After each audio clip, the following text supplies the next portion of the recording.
at the end of class last Wednesday, we were talking about the types of territories, and then we're going to get into a topic that was a little bit more for the last 4 slides. And that's basically, why do you defend a territory? And some of this should make sense. I'm going to get all of it up there. Because we talked about the benefits of having a home range, and we talked about territories and how you're safer within your home range. And so some of the things on this slide aren't really surprising, I don't think. But what these last 4 slides really are examples of how you approach kind of behavioral ecology. And so that was one of my favorite courses in grad school. And we learned about a lot of different stuff in there. But what I took away is that for every behavior that you're looking at, the reason why it's behavioral ecology is you're looking at how that behavior helps the animal adapt to their environment, essentially. And for every behavior, you can have proximate reasons why you see that behavior. In other words, how that individual is benefiting in their lifetime. And then you can have ultimate reasons for why that behavior has evolved over time.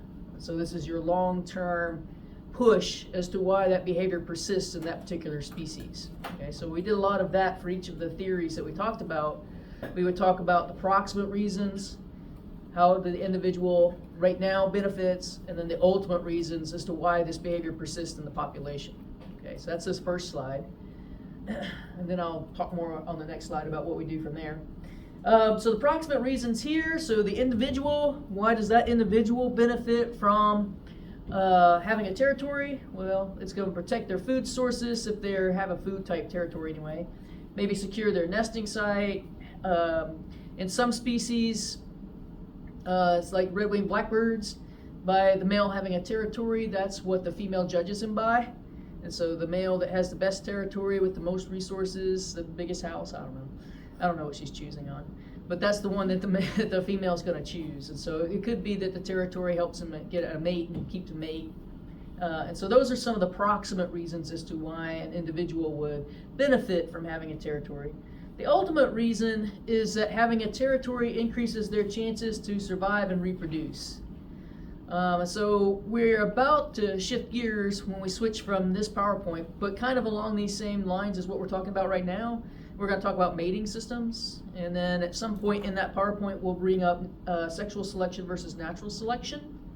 And so remember, natural selection is selection for traits that are going to help you increase your survivability, your ability to survive in an environment.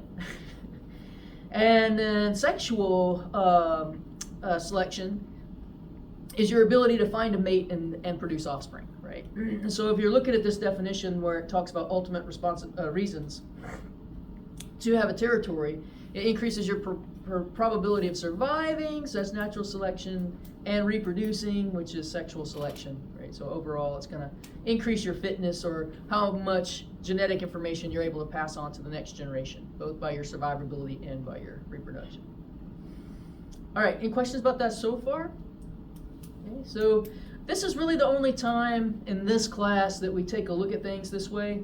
But if you're interested in kind of really more, it's a kind of an offshoot of animal behavior, but animal behavior / behavioral ecology, this is a lot of what you do, is try to figure out why does this behavior, especially if it's an odd behavior, why does it persist?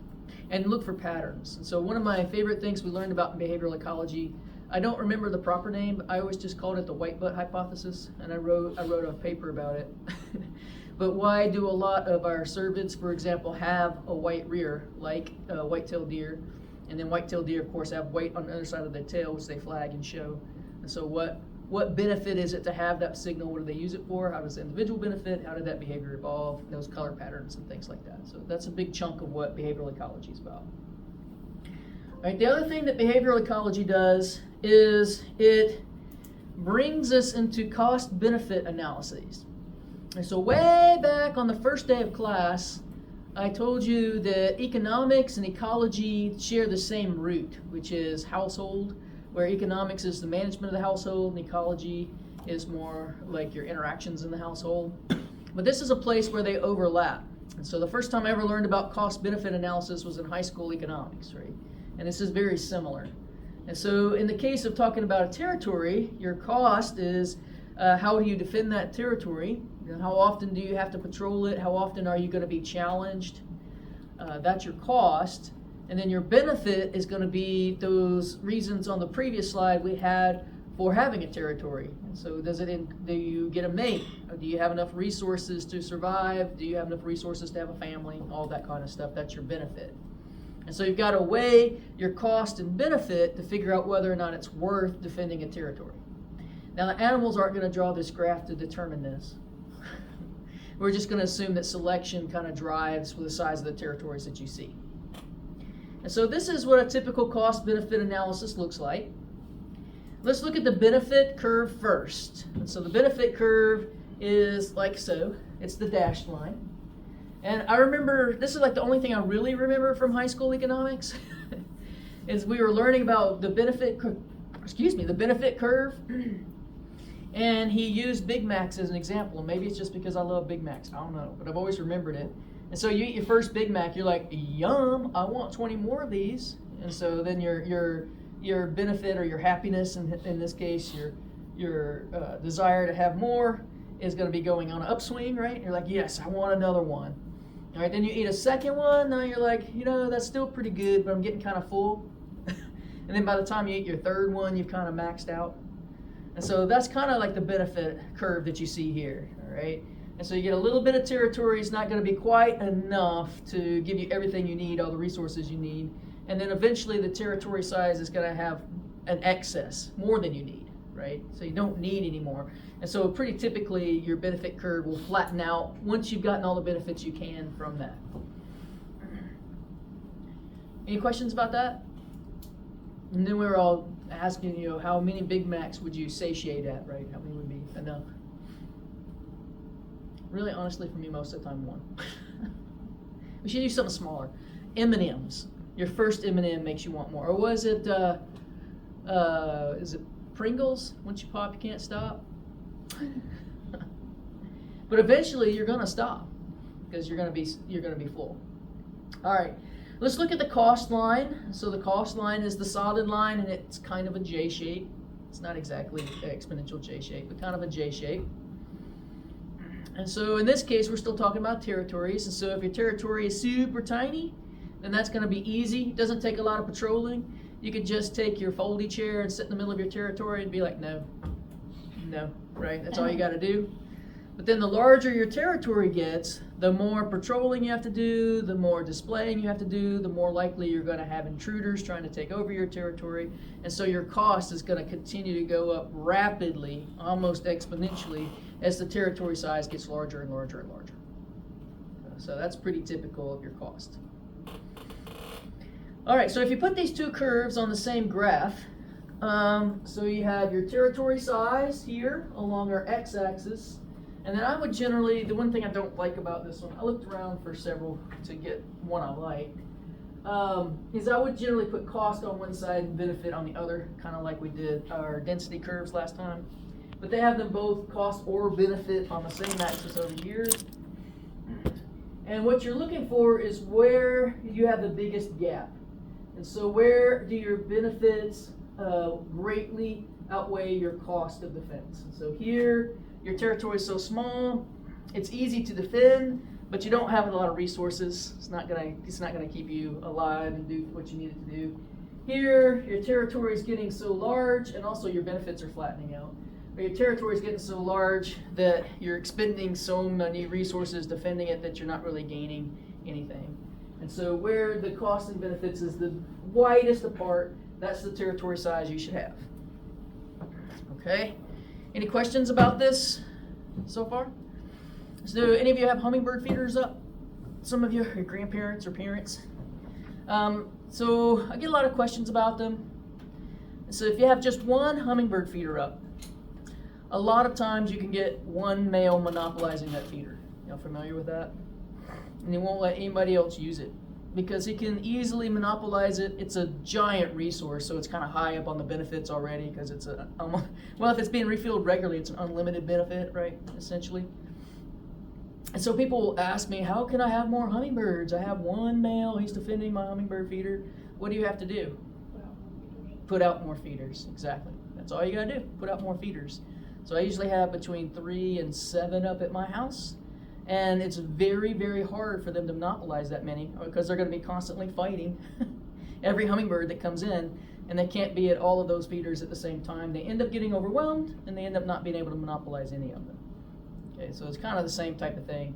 Now, I didn't do it this year, but a lot of times I'll have 1 in the back and then 6 across the front. And the one in the back is just so I can watch them when I'm in my hammock. And that one will get monopolized. It's just far enough away that he can keep everybody from it. And then the ones in the front will be shared because no one individual can defend it. Okay? And so this is, you could get to the examples where you can see this. It doesn't have to be territory size. It could be a variety of different factors, just about any behavior you want to look at.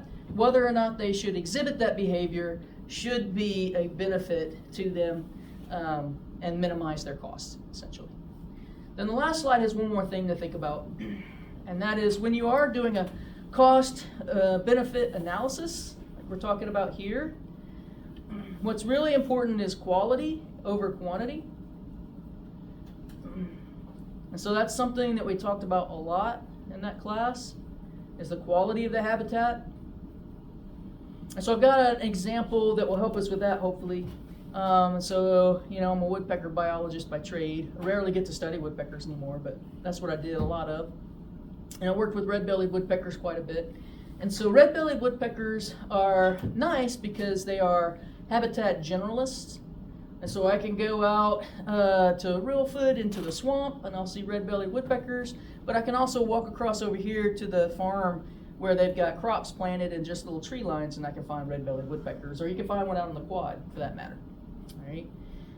However, if you're a woodpecker, continuous forest is going to be better habitat for you than a fragmented forest like you have over on the farm. Your resources are going to be more concentrated.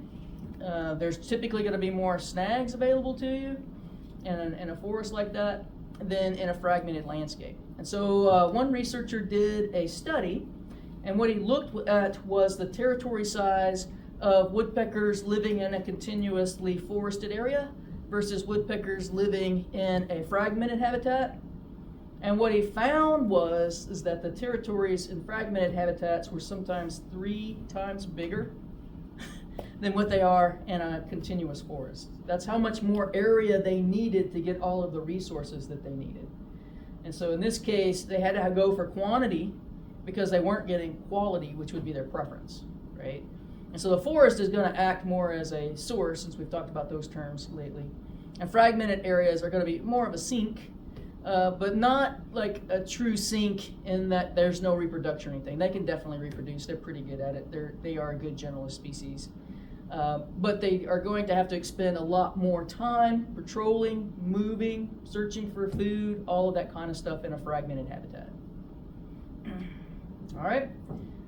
And so having all of that habitat isn't necessarily a benefit, or all that area.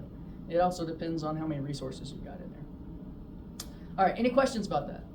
It was a really interesting study. I think it was more than red-bellied woodpeckers. I think it was a couple of different woodpecker species, and all of them had to have larger territory sizes the more fragmented landscape. Which has all kinds of implications, not just quality and quantity. All right, where's my finding? It's on the other screen, and oh, there it goes. Done with that one, check. I've got a lot of them open today. There we go. All right, as promised, we're going to take a little bit of a break from modeling and talk about life history patterns a little bit, and then when we get done with that, we're going to do some more modeling. We're going to have an exam over our exponential growth formula and how we modified it for logistic growth. Hopefully that will get it into your head, and then after that we're going to take that model and we're going to modify it. Okay, so that's also kind of why we take a break right here, so we can get our basics on this exam and then we'll work from there. All right, and so this one doesn't really have a lot. It has some hypotheses we'll talk about, but not a lot of modeling. And also, most likely some of what we're going to talk about in this PowerPoint is familiar to you. So we are going to talk about mating systems, for example, and likely you've hit that in some of your other classes. All right, so this one reviews fitness, which is your ability to pass your genes on to the next generation. And the individuals that leave the most offspring are considered to be the fittest. I don't know why we do that, because that's what we think of as fitness, but that's not necessarily what it means. All right? And so there's two different ways that animals can reproduce. Okay. And plants. I have a picture of a plant on this slide, but it's also a good picture of cloning. But animals there are some animals that reproduce asexually. And when you say asexual reproduction, that is the equivalent of cloning. That means you don't need a partner. It means you can just take your finger, break it off, put it in the soil, and grow a new you. That's what plants do. It's actually really weird. Plants are really good at that. Animals, it's a little bit harder for some. When you get into some of the invertebrates, asexual reproduction is pretty easy for them. You probably learned about Hydra in freshman biology. And Hydra just buds a new Hydra. That would be weird, right? When they're in the process, you're just budding a new you, a clone of you off your shoulder, and you're walking around. And then eventually it's big enough to take care of itself, and it just falls off and becomes a new you running around, right? That's what Hydra does. And so there are certainly lots of examples of invertebrates that can do this. When you get up into the vertebrates, it becomes a little bit harder, but parthenogenesis, y'all heard of that word before? That takes place in some of the herps, where you can get some female lizards get pregnant without having a male around. And then I'd like to listen to the American Birding podcast. Last year, I'm not going to remember all the details now, but last year they had a podcast where there was an example of parthenogenesis, and I want to say it was in California condors, because it was in a species where they're regularly monitoring the genetics of the species. And they had these 3 individuals that they expected to live much longer based on the lifespan of condors, but they started showing some health issues, and then they did the genetics and figured out that they were parthenogenic, that they had not had a father. They just came from an egg, which is kind of interesting. But overall, not real common in vertebrates. Okay. Invertebrates, though, quite a bit. Advantage, we did that. Advantage is you pass on 100% of your genes. So you don't have to worry about anybody else's genes in there. So in terms of fitness, if you go by a literal term of fitness, you're passing on all of your genetic material to the next generation. But we're going to talk about the disadvantage of that on the next slide. No, we're not. It's right there. Disadvantage of that is you can't adapt quickly to changing environments because you don't have a lot of genetic variation. So aspen, you know anything about aspen? You got whole groves of aspen, like a whole forest will be one aspen tree essentially. There's a lot of interesting, we're not going to stay on asexual reproduction very long, but there's a lot of interesting hypothetical stuff, I guess, that you could talk about there. And so if you have a forest that's a complete stand of aspen, they've all come from the same individual, so genetically they're all clones of one another. Is that 1,000 trees, or is that one tree, essentially? There's a lot of that kind of conversation. But some of the concern there is if something comes in and that one genetic information that you have all throughout that forest doesn't have the gene to be resistant to whatever that is, you've lost that whole forest. And so there's some movement to try to increase the genetic diversity of aspens in some of those areas. It's kind of interesting. All right. Most of the vertebrates, just mostly, we're very vertebrate biased even. We get to be animal biased because it's animal ecologists, but then we're also vertebrate biased for the most part. But sexual reproduction has a big advantage in that you take care of that big disadvantage for asexual, and that is genetic variation. And as we talk about mating systems, we'll talk a little bit about why even within your own offspring, if you're a female, it's good to have genetic variation. In other words, more than one father for your offspring can be an advantage. Because it gives you different traits that could lead to different characteristics in your offspring. So disadvantages, it's more complicated. So meiosis is more complicated than mitosis. I think y'all all agree with that from freshman biology too, probably. There's a lot of things that can go wrong, like the chromosomes don't separate, they're in the different parts, and you can have crossing over and all kinds of, crossing over can be a good thing, but crossing over can also sometimes be a bad thing. It requires time and energy, so you have to find a partner. Some of the territoriality that we were just talking about, that is related to sexual reproduction, right? Because you're trying to attract and keep a mate, keep a nesting site for you and your mate. So a lot of time and energy. You have to have a partner. Asexual reproduction is just, oh, I'm too tired. I need somebody else to help me study. Let me just bud somebody off my shoulder.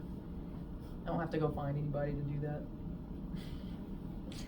All right, cost of meiosis, and this is not talking about the actual process of meiosis being complicated. That's under your more complicated, the first one. This is talking about that you only pass on 50% of your genes, rather than 100% of your genes like you did with asexual reproduction. So you're sacrificing that you're not going to pass on all of your genes to the next generation when you do sexual reproduction. So I look a lot like my dad, but not exactly like my dad. All right, and then here we go. I think I warned you already. Hopefully got you prepared. You have a wasteful production of males. It's an interesting way of putting it. Wow. I know, right? And now, what did I tell you that meant?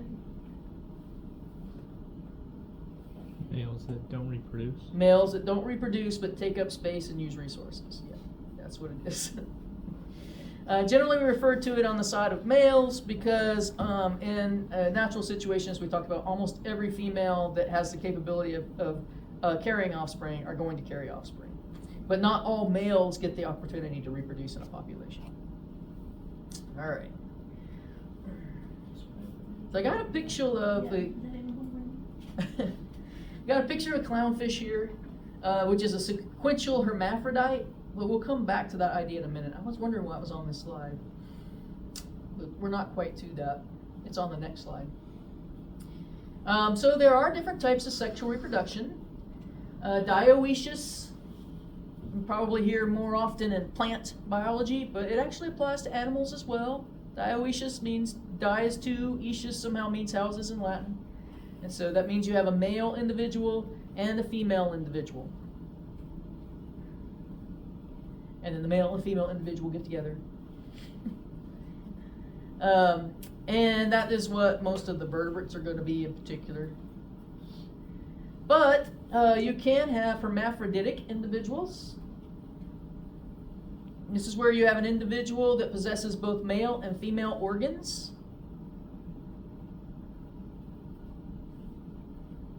You probably talked about this when you discussed ferns at some point in your past. As ferns have a gametophyte stage that's hermaphroditic. It has male and female parts on it. Most people in the freshman bio use that as an example, but there are some examples of hermaphroditic animals. But let's be more specific. You can be a monoecious hermaphrodite. So there's where your monoecious comes in from your botany.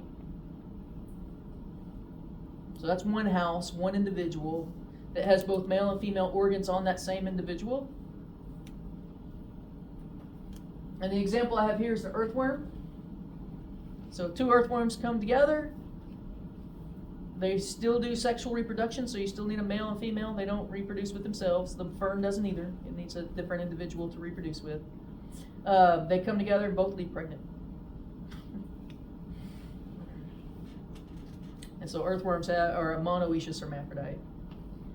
And then this is why the clownfish picture was on the other slide. That is a sequential hermaphrodite. And sequential means that you have one set of organs, reproductive organs, and then you change and you have a different set. So they're not on you at the same time. You have one set of reproductive organs at a time. So these are the individuals that change sex.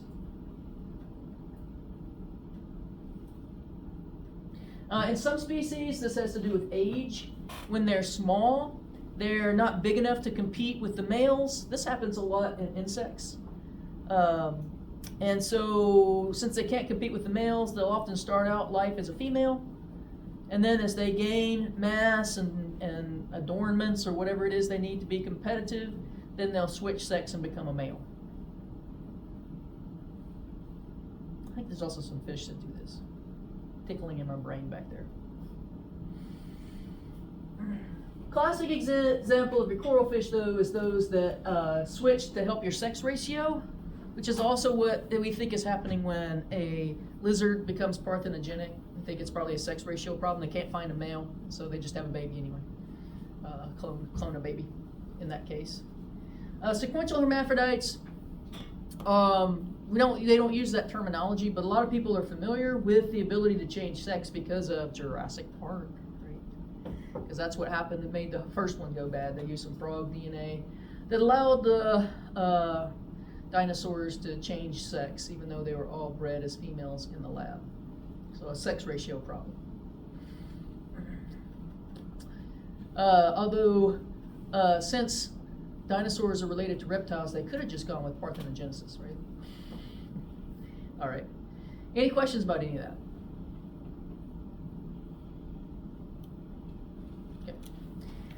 Okay. So let's talk about the mating systems. And every professor does it a little bit different. We're going to focus on a couple of factors as we talk about the mating systems. One, we'll talk about the number of mates. I think that's a given. So monogamy, you have one mate. In explosive breeding assemblage, you have lots of mates. But we're also going to look at how they acquire their mates. In other words, we'll talk about lekking at some point, for example, where all the males are in a single location and the females come and select their mate based on their ability to jump or sing or whatever it is they're doing at the lek. And we're also going to really stress pair bonding. And so a pair bond is where there is a commitment between two individuals. You already know I work most with birds. Birds are going to be an example of a species that's mostly monogamous. And you have the male and the female, and they have a pair bond that lasts through the breeding season for most of your songbirds. And that is going to be that they have an agreement that they're going to have a partnership long enough to make a nest, lay eggs, take care of the eggs, and the young to fledge, essentially. There are some examples in birds in which they have a pair bond for life. Some of your larger birds will do that. But pair bonds can also be very, very short-lived. And so when a frog goes into amplexus, in other words, grabs another frog around the waist, and the female is depositing her egg, and the male is putting his sperm on top of them, during that time period in which they are embraced, that's also a pair bond. Okay? So it doesn't have to be a really long time that they have a connection or agreement, essentially. We'll also, along the way, talk about parental care. I think the latter part of this PowerPoint talks more specifically about parental care because that is an expense that the parents have to pay at some point during the development of the offspring. As we're talking about parental care, one of the things we'll consider is, do you want to get the baby out of your body quickly, but then have to take care of it longer? Or do you want them to stay in the egg a little bit longer so they're better developed and they can run around on their own when they hatch? That kind of thing. So that has a little bit to do with parental care. And then parental care in a lot of these species is a lot more prolonged than most people think. And some it's absent, right? Sea turtles is completely absent.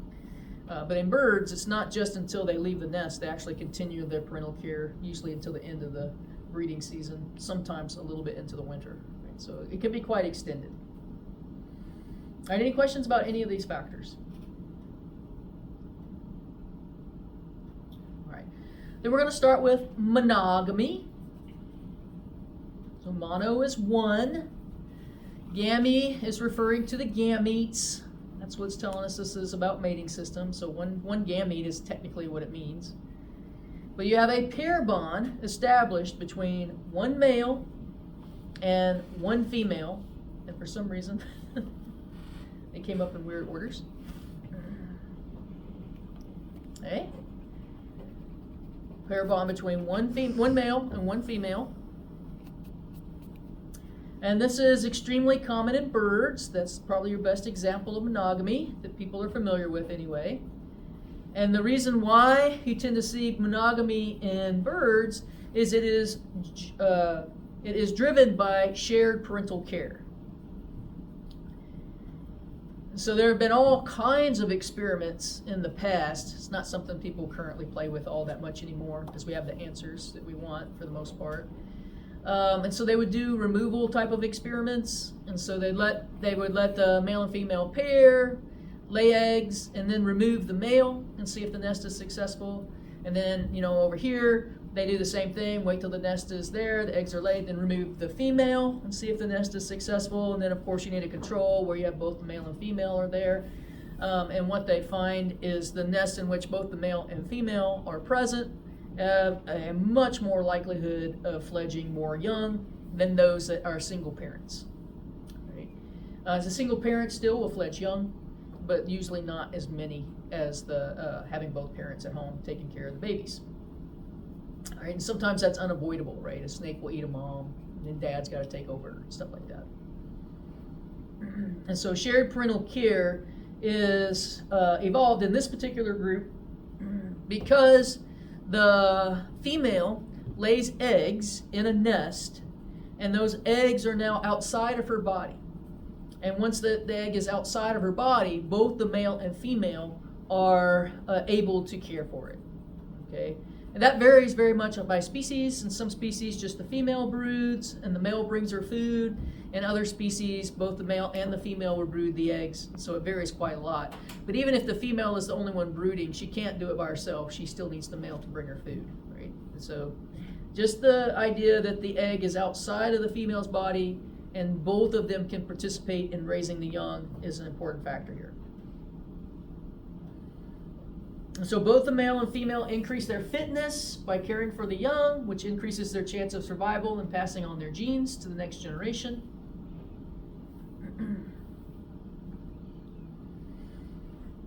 And then you've got kind of a spoiler going into where we talk about mammalian mating systems, but this is not a common system in mammals. Humans are an exception, although ours is social structure, more so than natural tendencies. Don't go around telling everybody I said that. But it tends to be fairly uncommon in mammals because the female has to provide room and board for the baby during the pregnancy.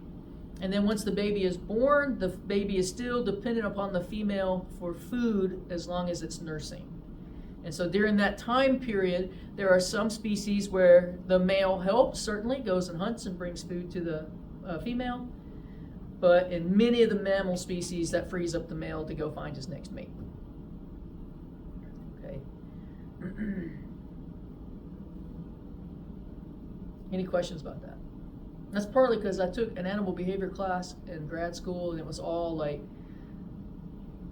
looking at humans in all of these things. It was kind of fun in a way, but also weird. Just my major professor. All right. There's one thing about monogamy, though. So when I was in grad school up in Kentucky, that was the time that we weren't doing DNA yet.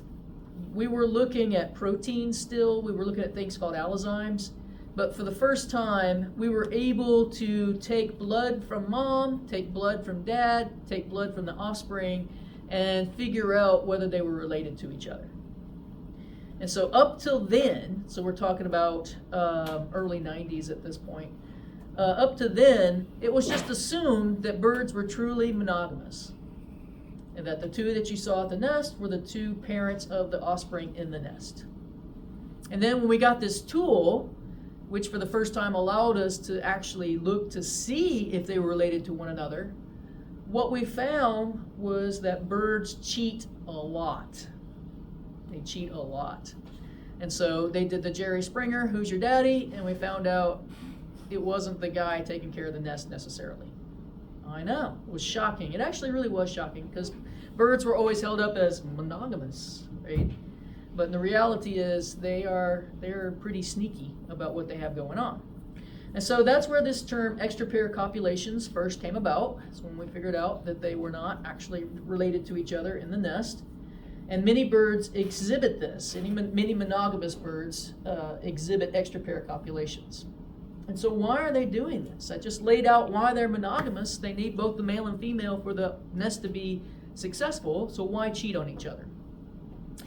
Well, from the female's point of view, I tried to preview for this earlier at the beginning of the class. What that does is it gives you genetic variation to the offspring in your nest. They're all going to have yours. She's going to be the mama of all the eggs because she lays them, in most of the time. There are certainly some exceptions to that. You start looking at things like wood ducks that do dump nesting and brood parasites like cowbirds and things. But generally speaking, she's going to be the mom of all the eggs. And so one of the benefits of her having genetic variation, one of the hypotheses about why she does this anyway, is has to do with her sons. All right? And so she wants to pair with the male that's going to stay home and help take care of her kids. All right? And so the one that's going to bring food to her, that's going to help brood, help build a nest, that's the male she wants to mate with. That's not the male that necessarily is going to have the highest fitness. All right? The guy with the highest fitness is the one that's sneaking around and having babies in all the nests and maybe not actually pairing with any of them. Right? In other words, you'll hear about, go back to human society again. I'm going to get fired today. I'm just kidding. Women are often attracted to the bad boy, right? But who does she marry? There's like a whole bunch of sayings about that. I can't think of any of them right now, but there's movies about it too, right? Attracted to the bad boy from the wrong side of the tracks, but you might not necessarily marry that guy, right? And that's kind of this hypothesis. And so what do you want for your son? You want your son to leave as many offspring as possible in the next generation, and so it might be a good idea that he's a bad boy, right? And so maybe you have some children with the one that's staying home and helping you take care. Some of them are always his.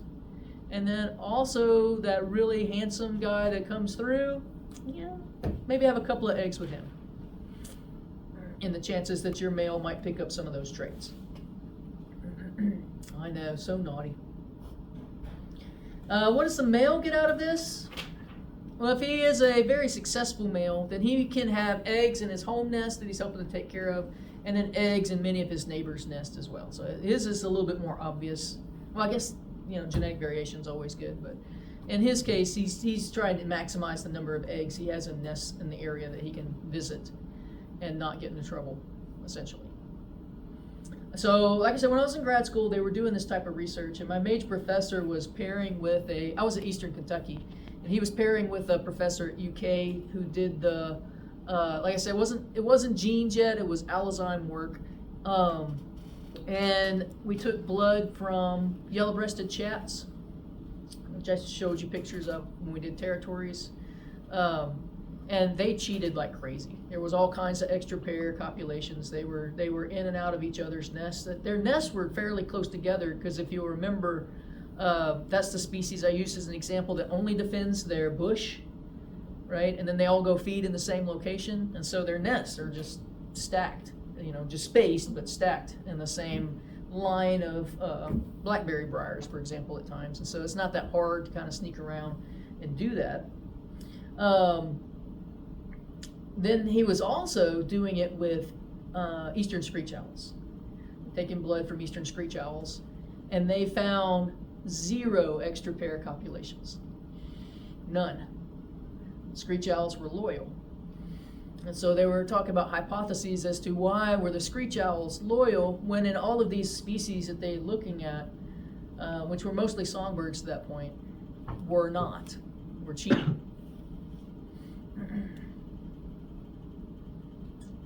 What do y'all know about screech owls, or owls in general, raptors in general? What's the size of a male raptor to a female raptor? Females are bigger. Females are bigger. And so if you're a little guy and you go out and you hoot to attract a new female, what's the female that's in that territory going to do? Might be choked. That was their hypothesis, is that because the female is so much larger than the male, that he would struggle to go off and cheat on her, essentially. And raptors typically do have fairly low levels of cheating that goes on. I know, it's kind of interesting.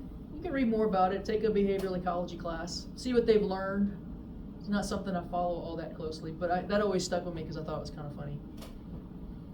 Even in the little screech owls, the females are quite a bit larger. In some of the species, the females like way larger than the males. All right, any questions about monogamy and how many species aren't as monogamous as they appear?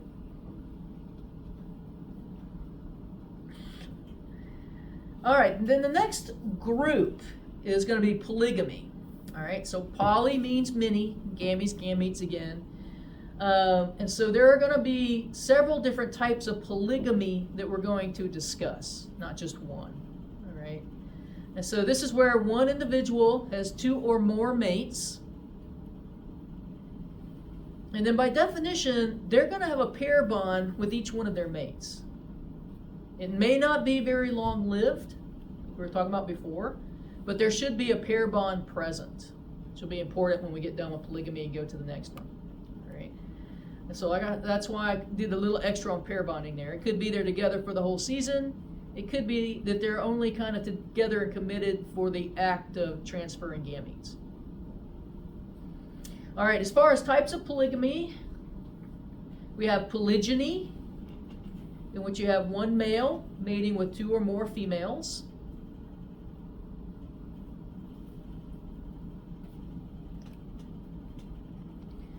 Polygyny tends to occur in species in which the female has the majority of parental care.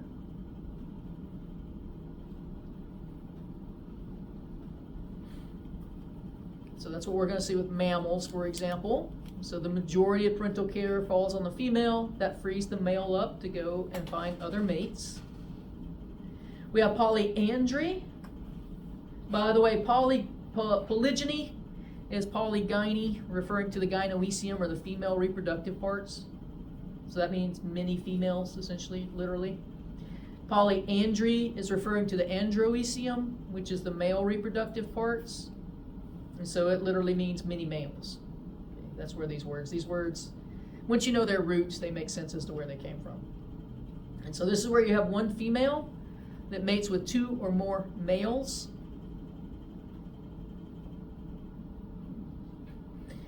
This usually occurs in species in which, is it going to pop up? Here you go.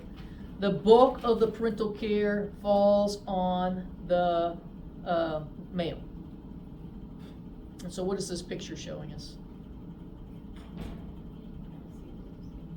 It's a what now? Yeah, male seahorse. Do this when you say the second part though. Giving birth. Yeah, giving birth. Because he's not really giving birth, right? And so she lays his eggs. Somehow they get them fertilized. I don't know a lot about how that happens, but somehow they're fertilized and then they get into his pouch. And then they're going to develop in the male's pouch, and then eventually they come out of the male's pouch. And that's why we got to use the quotes, right? So the giving birth part. And then he protects them for a while, kind of like a kangaroo, honestly, right? If you know anything about kangaroos, very similar type of thing. Except in the kangaroos, it's the female who's doing all of it. In this case, it's the male. Okay. Is that really all I have on that slide? All right, so apparently we're going to talk about polygyny and polyandry, and then we'll talk about some of the other ones that fall under this category. And then I've got a diagram at the end that we'll look at that hopefully will help us keep it all straight. Let's talk about polygyny and polyandry on Wednesday. Whee!